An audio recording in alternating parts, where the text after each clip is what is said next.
Hey guys, happy Monday. Hope you had a great weekend.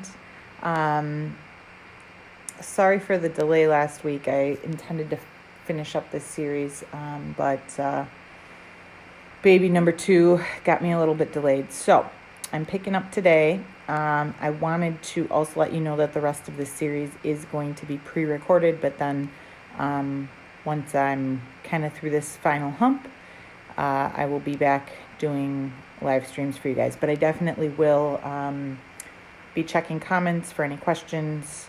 And hi there, welcome to the group.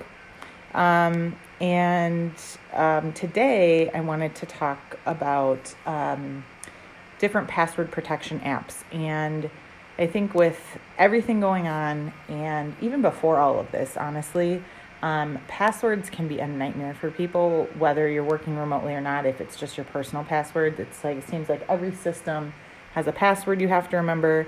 You can't use the same one, and there's different variations, and some require characters and some don't, and some require certain, and then they have like systems that are stored in, if you're a Mac user, in Safari or in Chrome, where they'll save the passwords.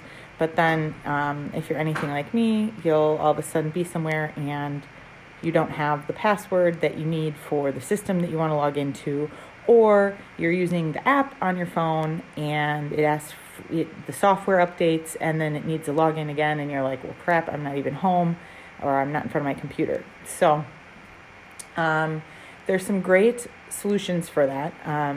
There's many out there, but there's 3 that I want to mention today. So the first one is one that I use, and I want to also say one thing about these password apps.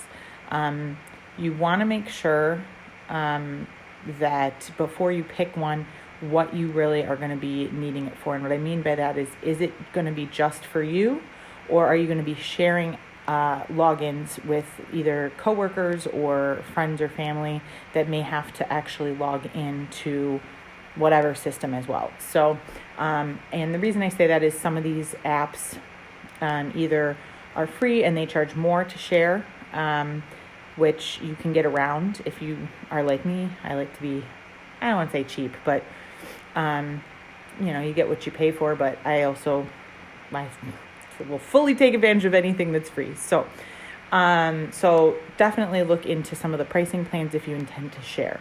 But there's 3 of them that I want to talk about. So the first one is not as popular or mainstream, and it's the one that I use. It's called PassPack, PassPack.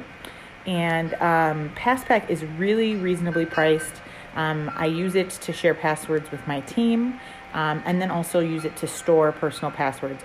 They do have a limit with how many passwords you can store on a free account, and if you want to share with other people, so like my team has their own free account, so they sign up, they give me their password nickname, and then I can share whatever passwords I need to share with them. And then I also have my personal passwords in there as well, so I can kind of keep everything in one spot, which is really nice. The pricing's affordable, and then if you start to get like me, where there's tons of systems and logins and stuff like that, you might need to upgrade, but hopefully at that point it won't really matter. And even so, I think I want to say it was something really silly, like $40 or $50 for the whole year. So it's not like it's super, it's not going to break the bank, but it's really, really helpful. I have on the kind of the downside of things, I have found they do have a plugin so that you can automatically have passwords populate in a browser. And I haven't found that plugin to be very consistent or efficient. So if that's something you really depend on, that might be something to consider. I think it's handy, but also there's, of course, if somebody happens to hack into your computer or whatever, if it automatically populates, that could potentially be a security issue. So depends on the person, but that's one of them. It's called PassPack. Then the next one is LastPass, LastPass, and hi Barb, yeah, sorry. and LastPass. And LastPass is very popular. I would say probably one of the more popular ones. Their integration is really, really good with their plugins. Almost always things will populate properly, and then they have a really good sharing system. In terms of sharing and the number of passwords, they do tend to be a little bit more expensive than PassPack, but they are still very, very good. It helps you too. If you can't think of a password, it'll generate a password for you. I know that if you have or use a Mac, Safari will do that as well, and you can either take advantage of the unique, really super long, complicated password that it generates for you, or you can deny it and create your own. So that's kind of nice too if you're kind of on the go. But then once you set it up, it will autofill those logins for you. But then again, you can share, and then if you lose or misplace or don't remember, because we're all human, right? You can't memorize 10,000 passwords unless you're, Rain Man. It'll help with that. And then that one is, just so you know too, LastPass is really awesome too, because there's a master password. So to get into any of these systems, you still have a login, but as long as you remember that login, you can log in to get the logins. I hope that makes sense. So really at the end of the day, you really need to memorize the one password or the one login.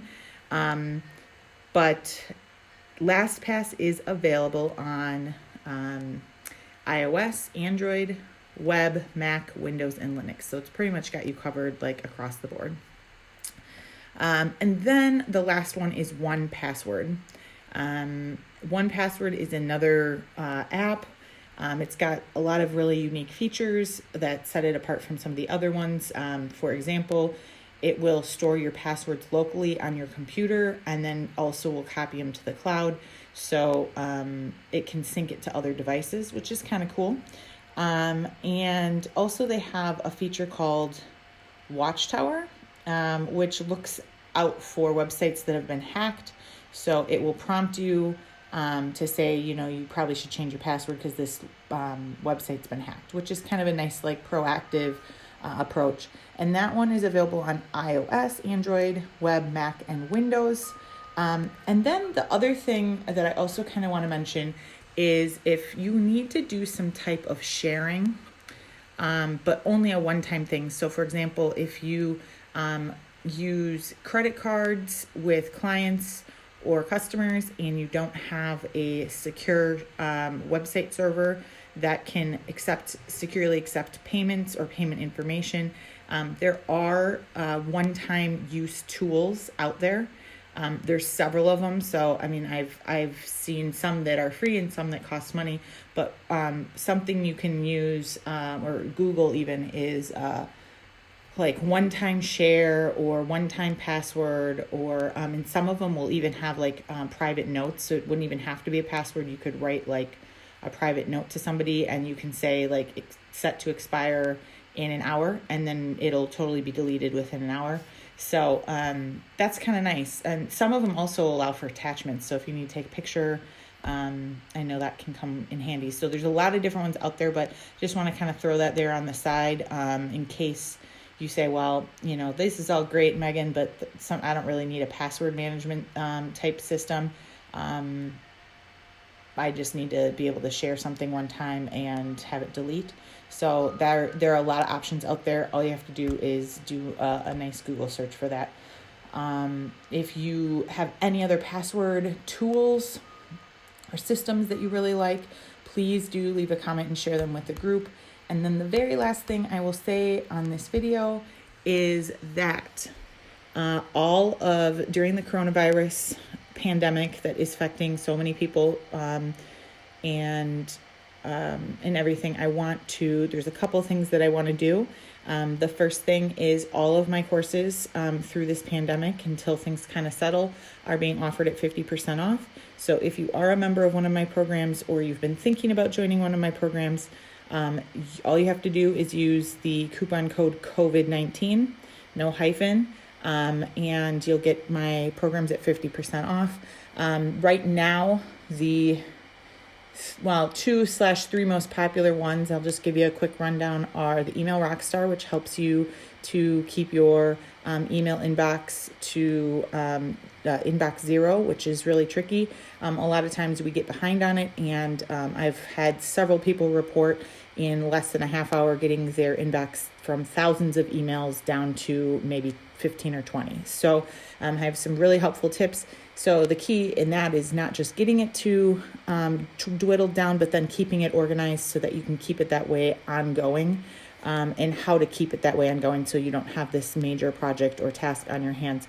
Whether you use that for yourself, I've had several people also come and join the program to use that as a service for clients. If you're a freelancer, that's a really good way to impress your clients, or an add-on service. And then I also have the Success Mindset Workshop that was released in January of this year, and perfect timing, I guess, but with everything going on, that has been really helpful for a lot of people to really kind of get out of their own way, especially with having to kind of reinvent themselves in a lot of cases, or get creative with their businesses on ways that they can overcome the challenges from how the pandemic is affecting them. And then the third one is the Affiliate Marketing Workshop. There's a lot of things that are happening in affiliate marketing right now. I know that starting tomorrow, I believe it is, but Amazon, who is a huge platform for affiliates, major companies and smaller people, they are slashing their commission rates, and it's really unfortunate. So I'm going to talk about for the Success Mindset Workshop and the Affiliate Marketing Workshop. Both of those include ongoing monthly coaching calls, group coaching calls, and the replays. This month, our next call is going to be May. I'm going to double check my calendar here. May 12th at 2 p.m. Chicago or Central Time. And I'm going to open that up to everybody. Again, I'm trying to do as much as I can to help as many people. There is a Facebook event set up in this group. And so all you have to do is register for your place in the Zoom meeting. But I'm going to talk about some affiliate stuff to kind of address some of these changes that are happening. And what you can do about them. And then, of course, answer questions. Anybody wants to leave questions on the videos or the Facebook event, anything that's coming up in your business or your life, or things you're struggling with just the coronavirus. I'm just there to be a support system or a support tool for you guys. So anyway, join me for the free call. You can get my courses at 50% off right now. I've literally in 9 years never done that ever before. And of course, just let me know how I can help you guys. So I hope you found the video helpful today. The next video in this series that I'm going to do, there's 2 left. The next one is going to be finance apps. So this will go for payment apps, accounting apps, that kind of thing. Again, this is supposed to be a series that's helpful for whether you're a business owner or an employee. And I think that is something that we really could all use help with. So there's the finance apps, and then I'm going to do a last one in the series on some other apps that will help with productivity. After that, we'll move on to some different topics that I've outlined for live streams for the year. But again, these next few, just because I'm due to have this baby any day, I don't want to leave you guys hanging. The next few are going to be pre-recorded, but I will be checking the comments to see if you guys have any questions. I hope that you enjoyed the video today. Hope everyone's doing okay, and we'll see you soon. Thanks, guys. Bye.